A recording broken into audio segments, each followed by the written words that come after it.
Hey, this is Ken. I thought I would take and try something a little different, something that I normally don't do, and that is do an oil change. I'm not the mechanical guy. I don't work on cars, I don't work on bikes, I don't work on anything unless it's actually building something, and then I'm strictly management. So I'm not the guy that normally wrenches on any of my bikes, because I can break a bolt and do all those things you're not supposed to do. So if you want a kid-proof product, give it to me. I can break it.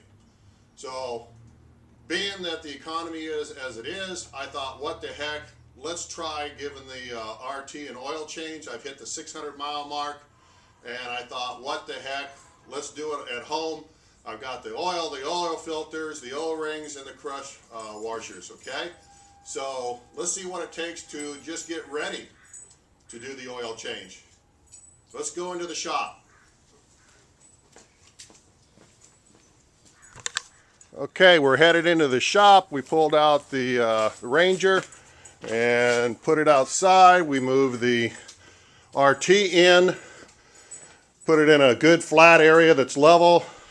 The Harley and the Spider, they're already, my Spider is in the shop, covered. Spider's for sale, Harley's for sale.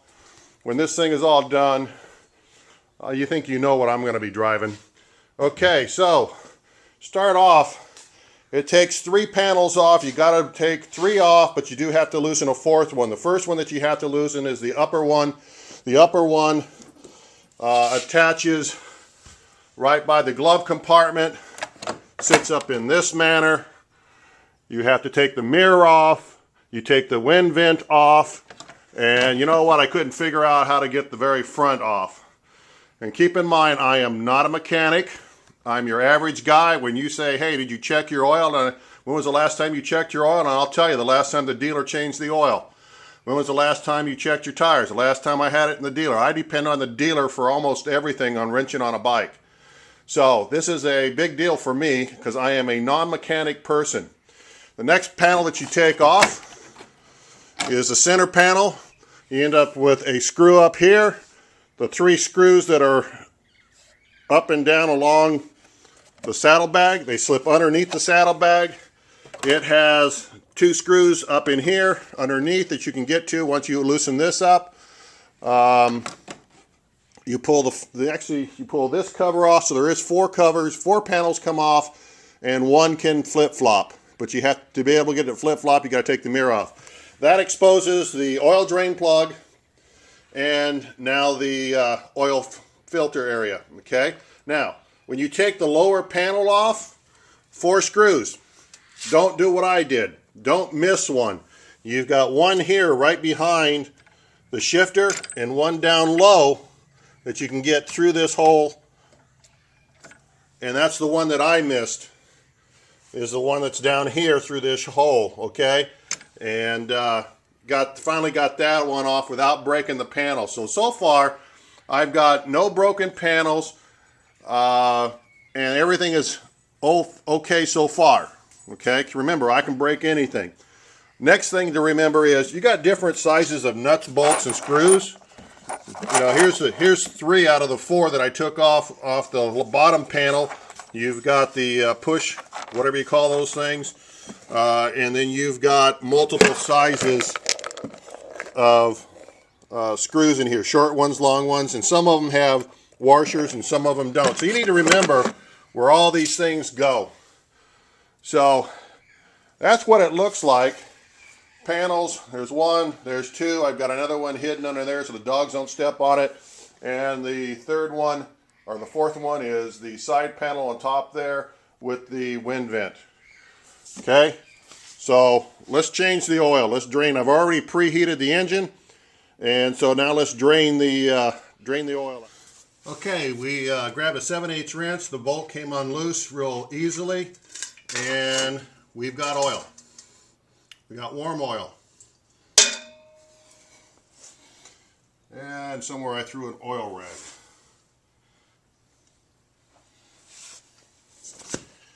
And I grabbed one of the dog dishes. And I'm sure that's going to make her happy.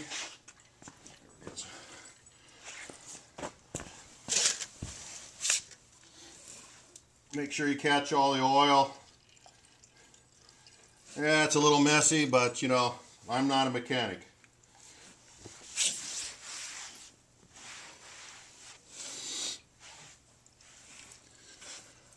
Had a good sized dog bowl will take out the oil. So no problem there. We'll have to clean up the plastic a little bit, but you know, not bad overall. Okay, so I took the plug and put it back in. I used a 7/8 rinse. Make sure you put the washer back in. And then I took the two bolts out of the where the cavity is for the filter. Ended up using an Allen wrench and one of my ratchet drives.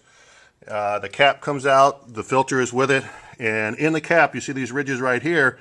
That's the part that you need to get a good seat on when you put the new filter in. Additionally, I'm putting on a new O-ring. You grease it up, put a little bit of oil on it so it's got some lubricant on it, and let's stick the filter in. Okay, so we got the top, we've got it the filter in. Make sure you put the correct end of the filter into the top. O-ring will go inside and push against the sleeve that's in there.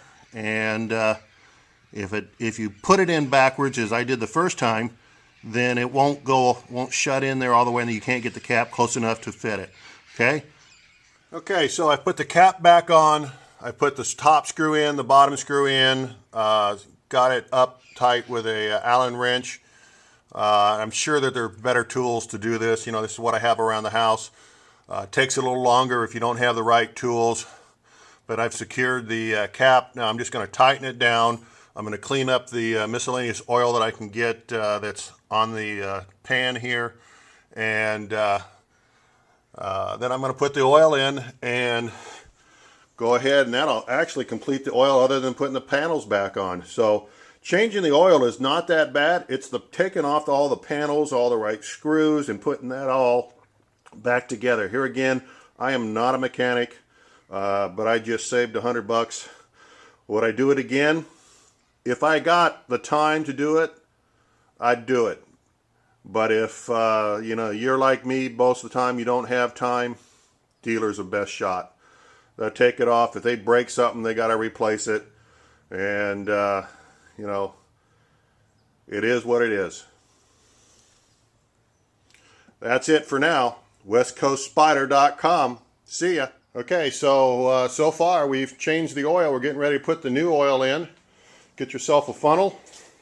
Get yourself 4 quarts of oil, and put 3 quarts in. Start the engine up, and let's see if you have any leaks. If you don't have any leaks, put the 4th quart in, and put it in slowly, maybe a quarter of the quart, and check the oil level so you don't get too much in it. And then you just start putting panels back together. Okay?